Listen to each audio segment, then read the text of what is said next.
سلام جس طرف اٹھ گئی دم میں دم آ گیا، اس نگاہ عنایت پہ لاکھوں سلام، اور دور و نزدیک کے سننے والے وہ کان لالے کرامت پہ لاکھوں سلام۔ اور کاش محشر میں جب ان کی آمد ہو اور بھیجے سب ان کی شوقت پہ لاکھوں سلام، اور ایک میرا ہی رحمت میں دعویٰ نہیں، شاہ کی ساری امت پہ لاکھوں سلام۔ پرہائے صحف غنچہائے قدس، اہل بیت نبوت پہ لاکھوں سلام،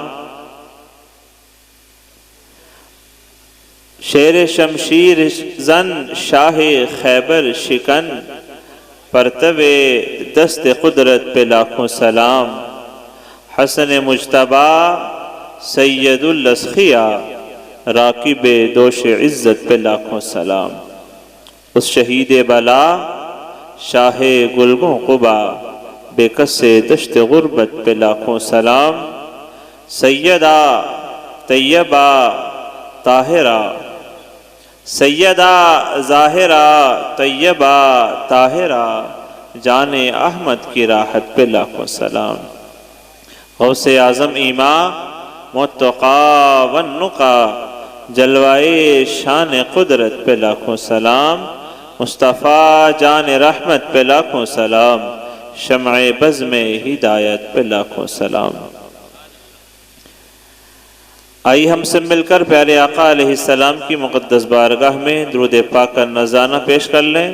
پڑھ لیجئے اللہم صلی علی سیدنا و شفیعنا و ملجانا و مولانا محمد مبارک وسلم، صلو علیہ صلاۃ و سلام علیک یا رسول اللہ صلی اللہ علیہ وآلہ وسلم۔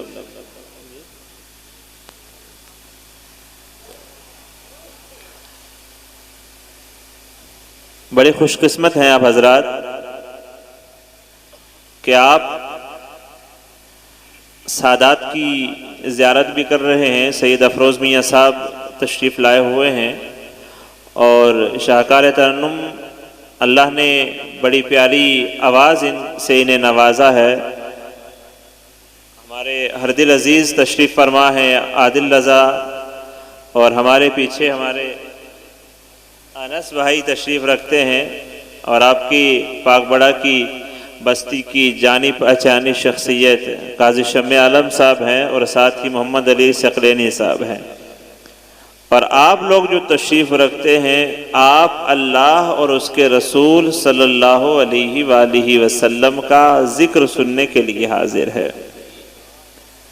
ایک تو علماء کی زیارت، نعت رسول مقبول سننا، ذکر خدا ذکر رسول کی برکتیں حاصل کرنا، پھر دعا ہو تو اس میں اپنے گناہوں پر نادم اور شرمندہ ہو کر اپنی بخشش اپنی مغفرت کا سامان کرنا، یہ اتنی بابرکت محفل ہے۔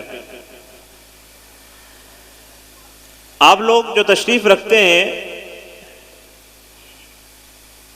ایک حاجی حج کے لیے اس سرزمین سے اس مقدس سرزمین کے لیے روانہ ہو رہے ہیں، ان کے سفر پر جانے سے پہلے یوں سمجھ لیجئے آپ ان کو الوداعی سلام کہنے کے لیے یا ان کی زیارت کے لیے یا ان کی ملاقات کے لیے آئے۔ یہ وہ بابرکت محفل ہے جہاں پر انسانوں کو،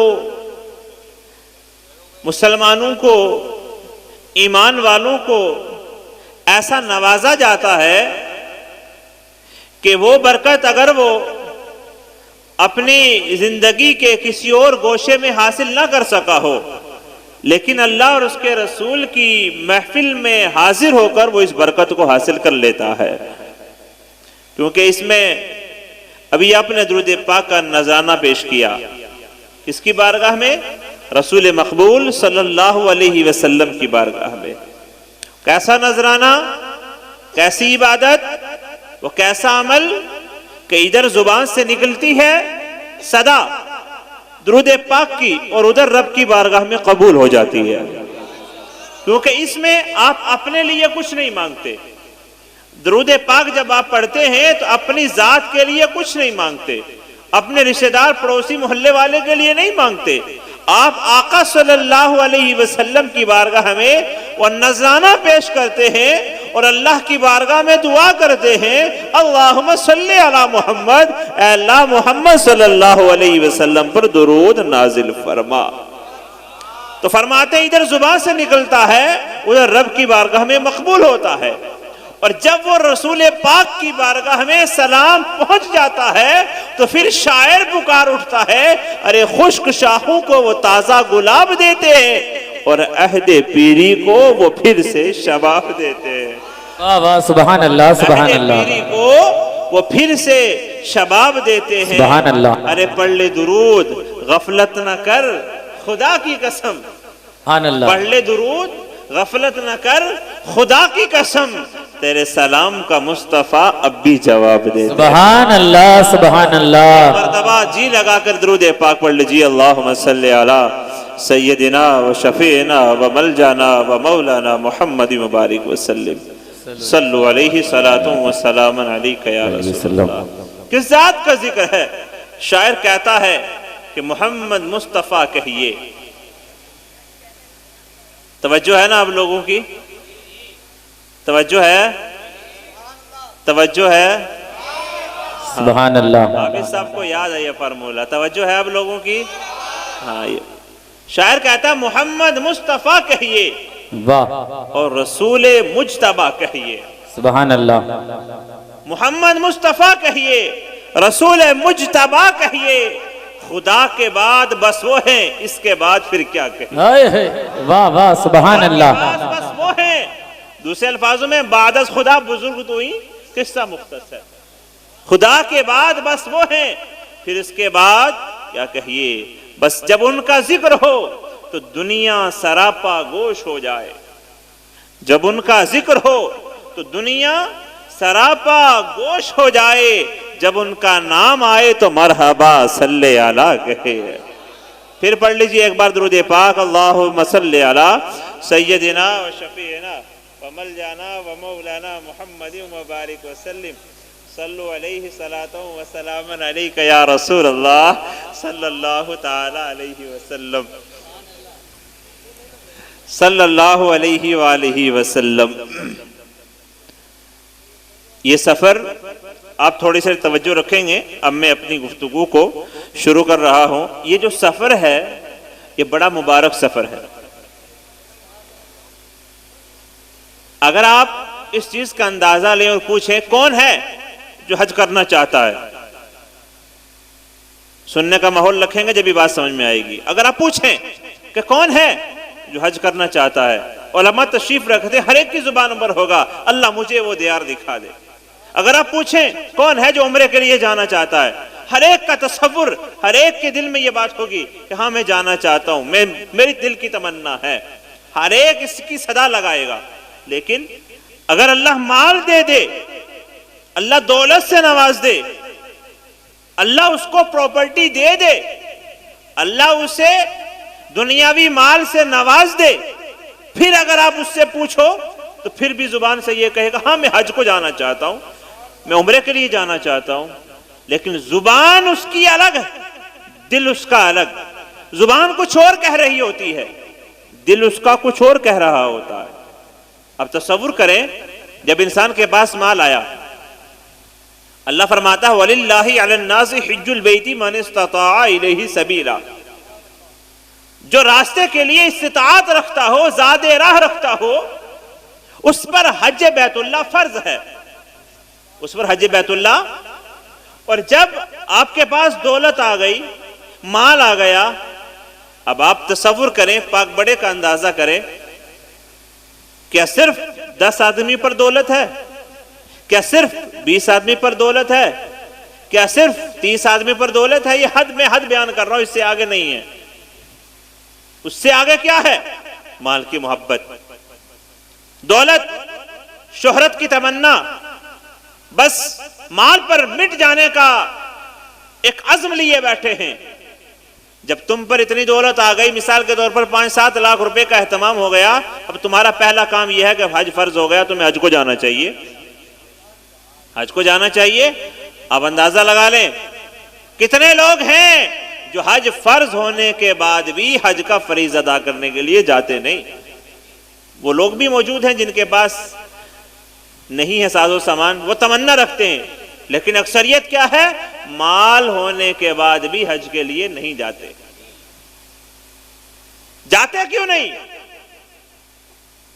5-7 لاکھ روپے ہوئے تو تمنا ہوتی ہے ایک پلاٹ لے کے ڈال دیتا ہوں، بس یہ معاملہ اور بہتر ہو جائے گا۔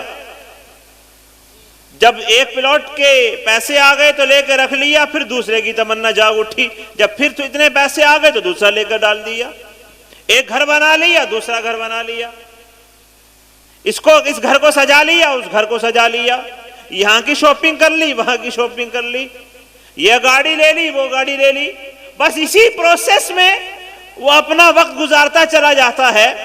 ایک پوائنٹ آتا ہے، ایک وقت آتا ہے جب چلنے کی طاقت ختم ہے، بول نہیں سکتا، صحیح سے رکوع نہیں کر سکتا، سجدے میں زیادہ دیر رک نہیں سکتا، ڈاکٹر کھڑا ہونے کو منع کرتا ہے، رکوع کرنے میں کمر میں تکلیف ہے، سجدہ نہیں کر سکتا۔ اب کیا سوچتا ہے یار میں تو حج ہی کری آتا، اس سے اچھا تو یہی تھا، یہاں بیٹھ کے میں کیا کرتا۔ خیال کب آیا؟ جب تیرے جسم میں جان نہیں ہے، جب تو کھڑے ہونے کی اتنی قوت نہیں رکھتا، تجھے کیا پتا کہ کعبے کے وہ 7 چکر جو انسان لگاتا ہے اس میں کتنی محنت رکھتی ہے اور کتنا اجر ملتا ہے؟ تجھے کیا پتا کہ صفا مروہ کی سعی پر کیا محنت ہے اور کیا اللہ کی طرف سے عطا ہوتی ہے؟ تجھے کیا پتا مینا کی حاضری پر کیا ملتا ہے؟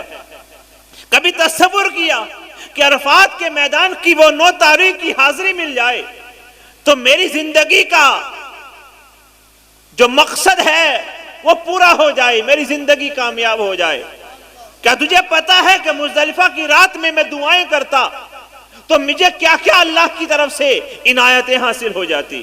کیا کبھی تصور کیا کہ میں 10 تاریخ کو صبح اٹھ کر جب میں مینا کی طرف چلوں مزدلفہ سے اور حج کے آخری ارکان کی طرف بڑھوں، میں قربانی کروں اور پھر طواف زیارت کروں، پھر جا کر میں کنکریاں ماروں اور اللہ کی بارگاہ میں دعائیں کروں، اگر وہ میرا حج قبول ہو جائے تو کیا ملے گا؟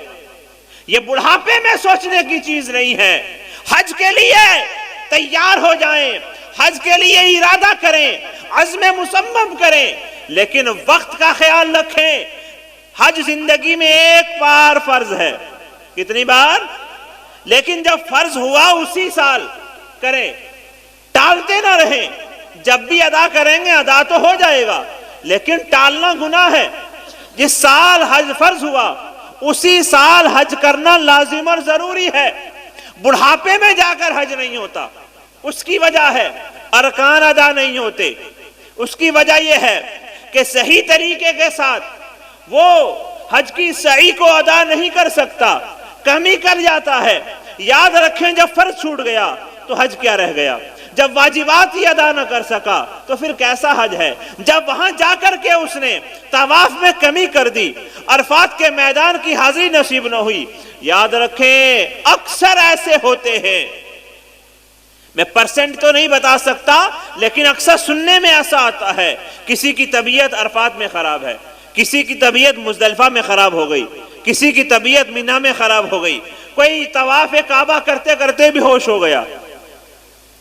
تجھے جانا تو جب چاہیے تھا جب تیری قوت ساتھ دیتی، جب تیرا حوصلہ بلند تھا، تو صفا مروہ کی صحیح کرتا تو لگتا کہ کوئی جوان حج کرنے کے لیے آیا ہے، تو کعبے کا طواف کرتا تو تجھے لگتا کہ میں بیت اللہ کی حاضری کے لیے آیا ہوں، میں رمل کس انداز سے کر رہا ہوں، میں کس طریقے سے کعبہ کا طواف کرتے ہوئے اللہ کی بارگاہ میں گڑ گڑاتے ہوئے توبہ کر رہا ہوں، میں کیسے حجر اسود کو بوسہ دینے کے لیے پہنچا ہوں۔ ارے تصور تو کرو، حج وہ عبادت ہے میرے آقا مدینے کے تاجدار سرور انبیاء صلی اللہ